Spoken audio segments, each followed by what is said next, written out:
All right, man. So 6 YouTube automation tips. We're about to hop into this episode. But first, man, how's everything going with you? Pretty good. Just working. I mean, excited for the podcast to get rolling. What have you been up to lately? First off, I gotta talk to you, man. So you've been doing a lot of consulting for some of the bigger guys. Yeah. So tell me because I'm sure a lot of the viewers, right? It's not like they sit down with the biggest names ever. Like, what is some of the conversations that's being talked about right now behind the scenes with some of the bigger YouTubers? What is some of the stuff that they're focusing on right now? Bro, I feel like the biggest pivot right now in the kind of creator economy in a sense is just team building. Like constantly, every single call that I'm getting into, I'm being asked for a reference of some sort of job hire, and it seems like that's the biggest bottleneck within the industry at this point that I've seen, and it's literally been reoccurring for like the past 6 months. No editors, no thumbnail designers that are up to par of these creators' levels. So, I mean, my biggest pivot right now has just been trying to literally build teams, which is weird because most of my focus is typically on the creative end of things. So is it right now that a lot of the bigger YouTubers and creators are literally just trying to find talent and trying to hire right now? Because technically, if you think about it, right now, we're in the middle of a recession, right? And everyone's kind of scared about money. But what's surprising is in the creator space, it seems like they're spending more money and trying to hire harder. At least the top creators are doing that right now. Right. I think I don't know. It's interesting because, like you said, the economy is in a weird place, but these creators still have so much money coming in that they need to scale. So it's like if you're pulling in 2 million revenue a year, right? It's like, okay, how do I get my business to a point, like you say, like having a YouTube automation channel is pretty much recession proof. So it's like, how do I get my business to a point, even if this recession hits, that I'm set, right? Yeah, because what people don't realize, guys, right now, obviously everyone who's looking at the American dollar or the American economy, for sure, it's collapsing in a way. But everyone's scared about money. But people don't realize out of any business, historically, the entertainment space has gone up. An example being COVID, right? During COVID, YouTube had the biggest growth spike they've ever had in viewership. The same goes for back in 2008. So when the 2008 market crisis happened, I found an article recently that was posted in 2009 that movie theaters had its biggest breakthrough and biggest spike in sales that they ever had right after a bunch of people being unemployed and bad recession times. The reason why, if I had to theorize, is that when people are going through tough times, they want to distract themselves. And the quickest way to distract yourself is entertainment, right? And so that's why, like, if you build a YouTube channel, there's a lot of money to be made during a recession on YouTube. For sure. I think especially with these new formats of content as well, like you have all these new social media, not quite brand new, right? But you have the TikToks, you have the Reels, of all this new media coming on board, where it's like, as of now, there's so many different avenues you can kind of go down when trying to create content, or even trying to like represent a business model around. So like when you're kind of making your business plans or whatever your end game plan, if we do go into recession, it's like there's so many different platforms that people can consume entertainment now, where it's like, okay, back in 2008, if this really is when such a fat spike happened, like I can't even imagine if it happened now, right? Like it already is. Yeah, like media is so favored compared to what it was in 2008, to where it's like, man, this is... Well, you're already seeing a growth, though. That's the thing. TikTok's saw massive growth. There's a massive growth already. We're technically already in the recession. We just haven't seen the same level of unemployment just yet. And so it's only going to get worse. But if you're a creator, if you guys start creating a YouTube channel now, you have a better shot at an income stream that's going to be more stable than others very soon. Oh yeah, for sure. So let's get into the 6 YouTube automation tips for you to build that YouTube automation channel. So you ready to get into the first one for us? Yeah, this is kind of a good segment as well that we were talking about, just like different platforms or just different types of content that you can kind of dive into, with our first tip being YouTube Shorts. Obviously, this is a big controversy within the YouTube space, whether YouTube Shorts should be a focus for you to be, or as a creator at the moment, right? And I think there's definitely pros and cons to each side of it, but I mean, let's get into it. All right, so we're talking about YouTube Shorts. Everyone knows that YouTube Shorts came out because of a competitor of TikTok, right? TikTok came out with the kind of the old Vine days, which is so funny how a concept like Vine, a platform that went bankrupt, right?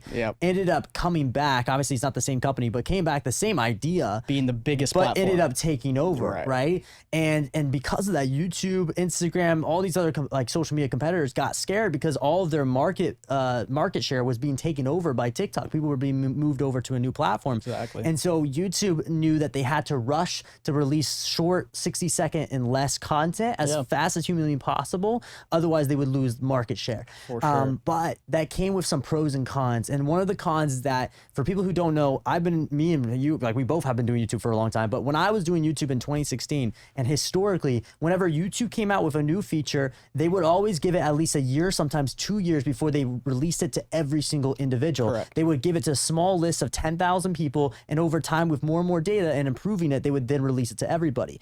But Shorts came out of nowhere. Shorts maybe had a 3 to 6 month timeline of testing, and then they immediately released it to public. My theory behind it is that YouTube realized that market share was happening where TikTok was taking over. They were scared. All these investors, which really holds up YouTube as investors, all these investors were scared and was willing to sell their YouTube shares, which would obviously negatively affect the bottom line of YouTube revenue. So YouTube just rushed it versus giving it time to look at the data of what is some of the pros and cons when you not force people, but give people an option to consume short content versus the normal long form 10 minutes. So we're going to break down some of those pros and cons. And I think you and I have a little bit of a debate because you and I is not completely aligned on the same pros and cons. I'm personally sometimes a little bit less for YouTube Shorts than you are, because the people that you work with, the big creators, they leverage YouTube Shorts and it actually helps them. But the people I work with, it hasn't helped them. Yeah, it's a bit different. So it's a lot of back and forth. So I think we would have a good debate, and I think we're able to look at both angles that way. So I want you to first get into the first part that you wanted to talk about. Yeah, for sure. My biggest thing, right, is always listen to the company, always listen to YouTube, right? So when's the last time that you can remember that YouTube was pushing a feature so hard that didn't pay off in the long term, right? I mean, it's been a long time since I last remember all the features that was released. For sure. I remember one that was forced on them though, so I don't know if that counts. Let's hear it. So there was a time, and this was maybe 2 years ago, 3 years ago. Yeah. The FTC was going after YouTube because people were making a lot of money off of kids content, and so what ended up happening is, by law, they ended up having to remove a lot of monetization abilities for young creators, like kid creators. And so that feature, though, wasn't necessarily by YouTube's own trying to do it, right? Yeah. They were forced into that. So I don't know, but that's the only feature I can remember where it's a really bad situation for creators. For sure, right. My biggest thing, right, is every board meeting YouTube has, every public announcement that they talk about, it's something that they integrate YouTube Shorts into. And if YouTube is going to be so full-fledged, full force on promoting YouTube Shorts and inspiring and trying to force creators to transition their content, or at least develop some Shorts audience, then there's some long-term play that they're going for here, right? So it's like, in my opinion, I'd rather risk losing a bit of money, because where the Shorts RPM are at now, you're really not making anything. But I'd rather risk losing a lot of money now rather than missing the mark and YouTube Shorts being the meta in 4 to 6 months, a year, 2 years, and having no back catalog of YouTube Shorts, right? Yeah, but my mindset also is like, the cons can be that if you upload a YouTube short, it could hurt your long form content depending on the niche and demographics, because not all niches are the same. You know, there's a lot of case studies on both sides where Shorts has helped and Shorts hasn't helped your long form content. One of those things being I've noticed it. If you have a young demographic, so if you guys have, you know, a young kids, whatever, Shorts can actually help your long form content. But we tested on an older demographic, 30, 40 years and above. Shorts has actually affected our long form growth. It actually made us go backwards. So there's an aspect where I'm wondering if is it possible. Look, actually, this is the question for you. This is perfect. Yeah. The big creators you work for, what is most of their demographics? Young, for sure. Exactly. Yeah, definitely answering that question. And that's why the Shorts works for you. I agree. But what I will say, what's interesting, because most of the case studies that I'm reading from all these YouTube strategists, YouTube gurus, whatever, is the crossover between audience from long form content to short form content, right? As of now, we're really seeing, and even a client I'm working with right now, Jesser, big Shorts guy, blew up off Shorts in 2022 before while it was still in the Shorts fund, completely took off. And his kind of strategy was posting these shorts, and like one of his series was like, how many times or how many pumps does it take to pop a basketball with like an air thing? Obviously very listicle, very quick, pays off really well. The video got like 50 million views, shorts, or on a short, right? So he turns that short-term video or short-form video into a long-form concept, right? He does like, what are the like just popping like an air mattress with one, just a bunch of different objects, right? And that's kind of my strategy going into YouTube Shorts. It's like you should use YouTube Shorts as a pilot for your long-term videos. But what's interesting is the case studies you read show there's very little correlation in your audience from short form to long form. So it's like, even if I'm taking one of these top performers off my short form and correlating it to a long form idea, how is it going to perform? And it's like, I haven't, and I probably should, but I haven't tested a whole lot with kind of correlating the ideas between the two and seeing the target audience if it's similar, right? So you're saying that shorts audience sometimes doesn't always cross over to long form is what you're noticing? From what I've seen, never. See, so that's my problem though, because my theory on it, and I'm still testing it out, but what I've seen so far on the data side is that when we have shorts, it seems like we attract a completely different audience than long form. And so when we finally do release a long form video, YouTube's trying to get some of the shorts viewers to finally check out our long form, but they don't click on the video, which still counts as an impression, which negatively hurts our CTR or click-through rate, for sure, which then doesn't get us out to more viewers. For sure. Which, to argue your point, is it's interesting because once, like you said, it's like if you're building a whole different audience, but don't you think over time, if YouTube is continuing to push this, and they've talked about this in meetings as well publicly, it's like at the moment, yes, your audience is not correlating, but long term, don't you think there's going to be some correspondence between your shorts and your long form? And what's interesting now is they're making different tabs on every single channel, right? You have a podcast tab, you have a shorts tab, you have a live stream tab. So it's like, it's not like your shorts videos are competing with your long form. They're living on a whole different... Right.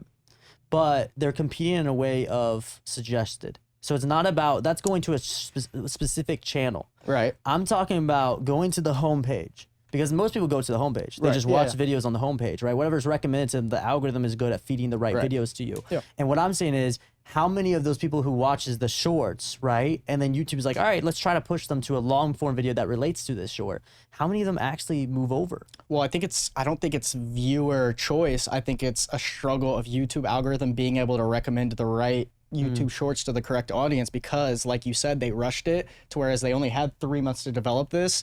And it's going to take time. Like, man, like I forget that guy's name on Twitter, but he's like the head dev for YouTube algorithm. Todd? Yeah, Discovery. Yeah, he talks about YouTube Shorts a lot. And it's just like, I mean, his biggest thing is like the amount that's changed on the algorithm over time has been obviously tremendous. So it's like, if the biggest problem you're seeing right now is the crossover between audience from short term to long term, I'm very confident that will be fixed over time. And I guarantee that's probably something that you saw when like live streams came out on YouTube, is like the correlation between who they're recommending your live streams to your long form audience. Was it direct right off the bat? Did it take time? And that's something to be interested in, because I think it'll correlate. So there was this one YouTuber, okay, Nas Daily. This guy broke it down on Twitter. So Nas Daily, their channels got, or different social media platforms got 606 million views. So this guy says, with 1 million new followers and 600 million views, Nas Daily generated $33,000 in social media ad revenue, excluding Snapchat. Instagram and TikTok revenue $0, and YouTube Shorts was 100 for 10 million views. But the platforms made a killing. Social media platforms are designed for 2010. They are designed for users, not creators. User data, revenue, and direct access are all banned from the creator. However, without creators, there is no content. We need the social media to be rebuilt from the grounds up to be more creator-centric. Nas Daily will do just fine, but one should reach people 600 million times and generate over $33,000 in value. So I think his more statement here, what he's trying to hit hard on, was, hey, look, if you got 600 million views, but you only pulled $33,000, that doesn't seem like a lot of money from a monetary side. If we're talking about clout, that's awesome clout. Yeah. Cool. But let's be honest, most creators are trying to do this to make money. Sure. And $33,000 for that type of views is not great. Yeah, I can definitely agree. It's just difficult because it's like, I don't know. I don't know what stance to take on this, because it's like you have the creators like he's showing that are pulling 600 million views a month, only making $33,000. And let's keep in mind also that he's only stating revenue from AdSense from these platforms, right? So obviously this creator is probably making a lot more of brand deals, affiliate marketing, etc. But it's just hard because this is almost arguing a stance of like, should YouTube Shorts and just short form content in general be paid more? And I think that's an immediate yes from everyone. I mean, you see the RPMs now after the short funds went away, and it's like 0.04 cents per 1,000 views. But it's just difficult. Like, even looking back over time, I mean, how have you seen CPMs and RPMs raise? Because I feel like that's almost what it correlates with. So, it's like, based on, in my opinion, it's a business thing. right. If you go to and run a YouTube ad right now, you can select a new option, which is YouTube Shorts. Right. Most advertisers don't know that or don't care yet. The problem, though, is so here's what's going to happen. Over time, more advertisers will start to move into the Shorts method to get running their ads, which makes more money over time, and RPMs will go higher. The problem is this. Can the ad perform better and get the same level of conversion of sales on short form than long form? Right. If the answer is yes, both work. Okay, yes, I will see shorts long term probably go up in revenue, but the answer to that is pretty much no. There's a lot of advertisers who are saying that shorts is not converting like a long form video does. Because if I'm sitting down to watch a long form video, sometimes you're really in it. You're really focused. Think about TikTok and Instagram. People just scrolling and scrolling during boring moments. They're not really sitting down and solely focused. They're not really in it. Yeah. And so there's an aspect there where I wonder long term what's going to happen with advertisers. How many of them will accept shorts? And if they do accept shorts, will they get the same conversion that they're getting from long form? Because if they're not, you're definitely going to see them stick to long form. Yeah, it's interesting because like you said, it's like from an advertiser standpoint, putting an ad on a video, definitely I would lean long form. But if I'm going for organic marketing for a product, I'm going short form.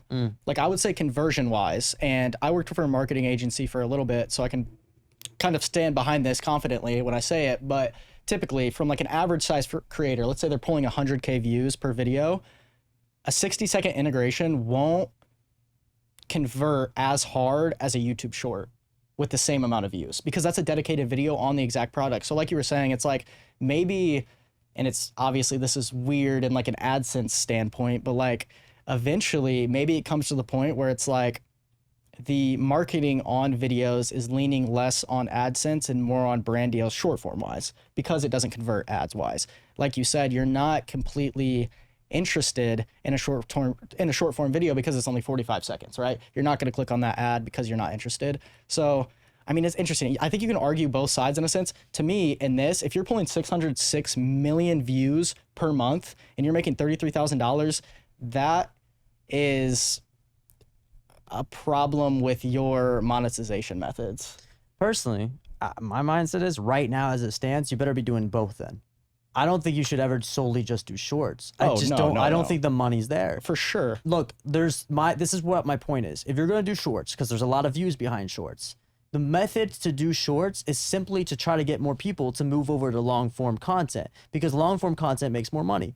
So the argument here that you and I have to debate is like, okay, well, if they're two different audiences though, then how does that help you other than getting a cool, more subscriber plaques, right? Yeah. You see what I'm saying? Yeah, no, I definitely get your point. In my opinion, the only thing I can really say to it, because there's nothing that really backs my argument, but it's just long term. I think long term, this is going to play out different. I think if YouTube's ever pushed something this hard, then, I mean, they're not going to give up on it. Yeah.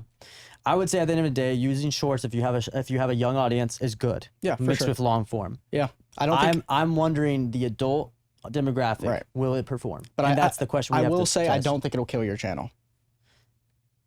I mean, I have data otherwise. I have data otherwise as well. Right, but that's I know, who's your demographic? I'm talking adults. I'm talking adults. Have you done channels that you know is like 30 years and above, where you did a mix of long form and shorts, and your long form didn't go backwards? Yeah, not directly, but there's this creator on TikTok. He runs a lawnmower channel, and he does tutorials for like different styles that you can mow your grass and how it'll look after. And his short form overperforms crazily, and the audience age range for that's like 40 to 60. But does he do long form too? Yes, and his long performs well, not as well as his shorts though. But I'm saying it's an older audience. No, I know that. No. I didn't say you can't get short views from older audience. That's not what I'm saying. Right, you're saying it's crossover. Right. I haven't seen great crossover of the older audience from shorts to long form like you see it with the younger. That's my point. That's what's really weird about it. Yeah. So there's an aspect where, yes, what you're saying, long term, maybe it changes. We're talking 2 years from now, 3 years from now, maybe that changes. Maybe it's just a timing where with enough time, the older demographic and more behavior wise will change where the crossover will become normal. But right now, I don't see the same crossover. Yeah, I mean, I can agree. That's why I'm kind of on the long term, because like, even who was I sitting with? It was it wasn't Patty, but it was somebody. I was at last year's Vid Summit, and it was just a bunch of YouTubers sitting in a group, and they were talking about, this is when YouTube Shorts like first started off, and how everybody's plan to transition into Shorts was gonna go. And there was a guy, he has like 10 million subscribers. He probably wouldn't want me to say his name, but anyways, he was preaching his love for YouTube Shorts, how he thinks YouTube Shorts is going to take over TikTok, and Google is one of the biggest ad spenders in the world. They run monetization, that YouTube Shorts is going to take over TikTok because of the payout. And my only thing, like, although I do agree over time that YouTube will do super well at increasing at least the crossover of long form to short form content, but I'm also super, super, super interested to see how the monetization changes, because like, as of now, YouTube Shorts pays more than TikTok, correct? Yeah, I guess, yeah. I would say, because it doesn't have a cap. But it's like everybody's argument before YouTube Shorts had this higher paying revenue is that right when it did, all of TikTok's audience was going to cross over to YouTube Shorts. Whereas of now, it's kind of at a standstill. And it's like, in my opinion, TikTok still has YouTube Shorts beat creator-wise. Yeah. Well, also TikTok's algorithm is better. That's an algorithm debate. Yeah, that's true. Okay, so here's it, and then real quick, this is the last part of this part. I was scrolling on Shorts, and maybe if I still have the clip, I can maybe send it to our editor. I was scrolling on Shorts, and I showed it to you. And my recommendations usually is business content and YouTube-related content, right? Creator content. I was scrolling and getting a little bit of short suggested content to what I normally watch. But then out of nowhere, I get recommended some guy with 3 likes who's doing a random gaming trick shot video. That's not what I watch. So my point is the Shorts algorithm is so confusing where it doesn't even know who to suggest to sometimes. And that is a major issue when that TikTok never messes up on. Right, but that even backs my point even further of like, I think it just takes time. Like it's like it can't find the correct target audience, and that's why your short form aren't performing as well. Because I think that's why we kind of have the back and forth of case studies as well. That it's like, look, this didn't convert at all, but this did. It's just an error of the algorithm where they can't find your target audience because you don't have enough data built within your shorts, right? Yeah. And it's just going to take time. But yeah, I mean, I think there's pros and cons to both sides, but I think we can both agree that as long as you're not one of those different examples, that YouTube Shorts typically will not destroy your channel. All right, number 2 tip is pretty much doubling down and figuring out what is working in like pretty much that you're uploading, and then how to also figure out what's working out in the general public that you can take from and then innovate and replicate pretty much. And so I want to first show an example that you put out there on Twitter for one of your clients. And I think this is the perfect example we can show that would help people understand this better of an illustration. So kind of break down what this, the slide that you created, kind of how it works. Yeah, for sure. So before we break into this, so this is kind of something called the tagline that everybody kind of uses for this is innovate and replicate. And I want to give credit to Preston, actually, because this is one thing that he lives by on his channel. And if you go check out Patty Galloway on Twitter, he dives into the whole innovate and replicate, just like strategy in general. But yeah, so as you can see from this graphic, right, on the left side, you have your target audience. So in this example, his target audience is people who like to watch basketball trick shots and just like trick shot montages like Dude Perfect, but like on the left side here you can see those 3 examples. In the middle are your evergreen concepts, so your kind of trend-based concepts that have been working within the niche or within a broader niche, right? So as you can see, the $1 versus $1 million from Mr. Beast, the $25 versus $25,000 plane ticket from Burnt Rivera, just kind of that $1 versus $10,000 trend, right? So your perfect video idea is combining the 2 of those, right? So your target audience is montages and trick shots. Your evergreen concept is $1 versus $10,000. How do you combine that? $1 versus $10,000 trick shot challenge, right? Yeah. So this is something that I talk about with a lot of my clients as well. It's like I try to combine 70% of my idea based off target audience, right? Based off something that's performed well on my channel that I know will perform well again. And 30% of that idea is a trend that's going on within the moment, or it's evergreen, right? It's something like this, that it's been on YouTube for so long that we know it's going to work, right? And that's the combination that creates like a perfect video idea. And I think, just like we went over in last week's episode, Jay Alto's graphic of like the two circles, right? There's one circle on one side, there's another circle on the other, and that crossover in the middle is your perfect video idea. That's what this is, right? You have that content that you know your target audience is going to watch. The other side is what you want to create. In the middle is this perfect idea, right? You know what's crazy is it's very simple of a concept of just innovate and replicate, but many people are against it because there's a lot of YouTubers out there who's like, oh, you shouldn't copy other people. Yeah, maybe not blatantly copy, but you want to take what works, a concept that is proven to work, and add your own twist to it, right? And I think that is a weird debate that everyone is having right now. And personally, though, most of the people who I've noticed, especially the bigger YouTubers, who's like, oh, this guy copied me. Right. They secretly are copying other people and adding to it. Every one of them. Yeah, so it's a very weird thing, and like even behind the scenes, some of those bigger YouTubers think that this is some secret tactic, and they don't want the average person to know about it, which is so funny to me because this tactic has been around since the ages, right? I mean, man, it just makes me mad because you think about it, right? It's like you always hear people saying they want to create for themselves, right? It's like I want to create for myself. I want to find my own style, right? It's like, how do you find your own style? What is your own style? Because when I think about it, right, and I think what's the guy's name who is the ex-employee at YouTube, John, I can't pronounce it. Ushai. Yeah, right. Very knowledgeable guy, whatever. But what he talks about in his video is like, how do you find your own style, right? And it's like, you take an example. So when Picasso wanted to become an artist, right? He looked at 100 of the best artists in the world. He chose out of those 100 artists, what is he like and what is he not like? He then makes his painting, and it's a combination of all of those, and that is your style, right? Yeah. So it's like you can't look at something, and everybody, I mean, another example is like everybody always says like Mr. Beast is the pioneer of YouTube, right? Because when Mr. Beast was blowing up, he didn't have an example to look at. He didn't have his own Mr. Beast to look at, right? But he still had thousands of other YouTubers and other creators that he could look at like, oh, this worked, but this didn't. Well, do you know what's interesting with Mr. Beast? Because I was with him in 2017 when his first outbreak video ever happened, which was like counting to 100,000. Then he had another outbreak video, which was saying Jake Paul's name a million times or something. People don't realize that video would have not got viral if Jake Paul's Everyday Bro song wasn't famous. Yeah. He literally just not ripped off, but in a way, if you think about it, he ripped off Jake Paul's viral working music video and watched it in a 24-hour live stream on repeat and sung the song. Yep. Right? And that made him go viral. He was leveraging someone else's authority and credibility and fame that then elevated his fame. And then he started to branch off and try his own thing. So the secret is almost innovating, but replicating what works. And then when you finally figure out your style with copying other people, you finally figure out your own style that then makes you look like you've been original all this time, but you haven't. You just create your style over time. Yeah, and I don't even think, it's just so difficult to say because it's like when people think of copying, they think of word for word, bar for bar copying. And people still say it's like that creators don't do that on YouTube, or if you do that, you're not going to succeed. And it's like, bro, I could name 10 of some of the biggest creators on YouTube that have copied word for word, bar for bar, exact scenes from other people's videos.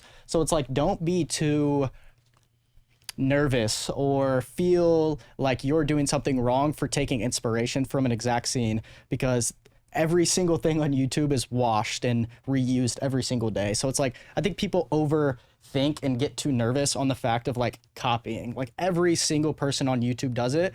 But obviously I would advise not to copy word for word. Obviously look at something like we're saying. If it worked well, innovate upon that idea and replicate it. So you're taking an idea that worked, make it a little different, make it better, and there you go. That's your idea, right? So for our third tip, bridging the gap between audiences. So a couple weeks ago, I had a really interesting conversation with an up-and-coming creator named Jack Gordon, okay? He makes kind of lifestyle-esque videos, kind of similar to like air rack content, very like, just like mind questioning. Like one of the videos he posted was like how I joined the Illuminati in real life. Like just very extreme videos, right? And one of the biggest things that he talks about is he thinks the next Mr. Beast is going to be somebody who bridges the gap between YouTube viewers and TikTok viewers, which I think is really interesting because if you think about it now, the people who watch YouTube Shorts and the people who watch TikToks are completely different, but it's the exact same sort of content. Like if you go scroll through TikTok's comments, it'll be people shitting on YouTube Shorts. And if you scroll through people's YouTube Shorts comments, it'll be people shitting on TikToks. So it's like, how do you find a way to combine the two to where you have that massive audience of just like correlation between audiences. And a great example of that, and somebody who's been doing it recently, is Dave Portnoy, the owner of Barstool Sports. So he has a podcast called BFFs, which is him and Josh Richards, who is one of the biggest TikTokers in the world at the moment, right? So that's his crossover audience. He has him, a big businessman. He has a YouTuber that he usually has on a guest. And then he has Josh Richards, right? TikToker. Right. So it's like, do you think kind of the end goal in all of this is just finding a way to bridge the gap between Instagram Reels, YouTube Shorts, TikToks, Facebook Reels, right? Like what, and even going off of that, do you think it's niche versus niche and niche versus sub niche, right? So like, let's say it's a money. I'm making videos about investing, right?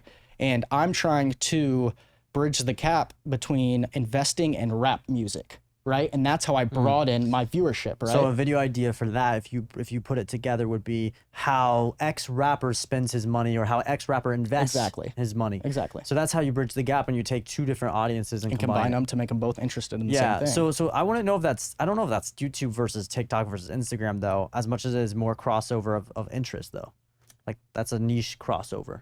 But that, I think from a broader standpoint, it is YouTube versus TikTok, like from a very high standard, right? Because if you can combine the audience who's on TikTok every day to go over to YouTube Shorts, it's obviously YouTube Shorts is going to skyrocket though, but it's going to skyrocket. So are you saying take what works with TikTok and figure out how to do it on YouTube Shorts, and or find a person to collaborate that's a TikTok person and you're a YouTube person and making that collaboration? Yeah, I mean, I think it's part of both, right? It's like if you can get the TikTok audience to like you and you can get the YouTube Shorts audience to like you, then you're in a perfect spot, right? Like, why do you think Mr. Beast's short form, right when he came out, was so successful? He started off on TikTok, was posting crazy ideas.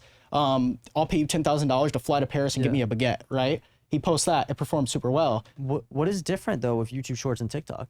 That's the biggest question, right? It's like there's really nothing. It's just TikTok has such a cult audience that they don't cross over to YouTube. So it's like, how do you? Gotcha. And that's what Jack Gordon's argument was, is like, once somebody figures out how to do that, the amount of eyes on them is going to be insane. Yeah. But the more practical thing that the average person can do right now is a niche over niche crossover. For sure. That's a little bit easier of a game to do, which is what we do all the time. So what you did about the rapper analogy, right? That's what I would do. If you're in a niche right now and there's a niche that can maybe relate to it and you want to broaden your expand to get more popularity, then that's the perfect way to do it. How can you combine a niche that might have some similar demographics and put them together, right? So then you can reach more people. For sure. And I think you can do the same thing if you're kind of at a niche cap as well, because I know a lot of people they'll struggle because they choose a niche that it's like the highest performing video within this niche has 100,000 views, right?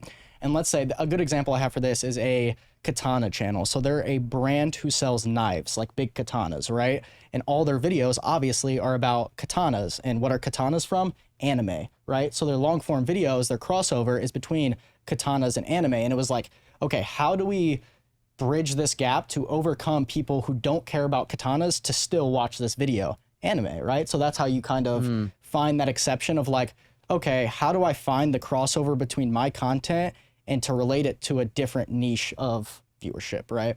Gotcha. And that's kind of how you combined and broaden your viewership cap. But yeah, so for tip number 4, this is being too trendy. So we touched on this a lot when we went over the thread on my Twitter, but just kind of to recap it, we see a lot of creators recently just kind of like abusing trends in general. They only gain their viewership off stuff that's performing well at the moment or has popularity. And it's kind of, you got to find the balance of being able to do something that's going to perform well over time and not only be built off somebody else's brand, right? So if it's like a good example of this is like somebody who makes a video delivering something to Mr. Beast, right? You can only do that for so long until you kind of hit that pivot of like, okay, what now, right? Well, it's also like you can't deliver something to Mr. Beast forever. Yeah. Right? It's like there's only so much stuff that you can deliver to Mr. Beast. Right. And so you almost have to create a completely different series. I would call that series. Yeah, and you're being the exact same as every other creator, right? It's like how many YouTubers have we seen somebody deliver something to Mr. Beast for so long? So you're not only is it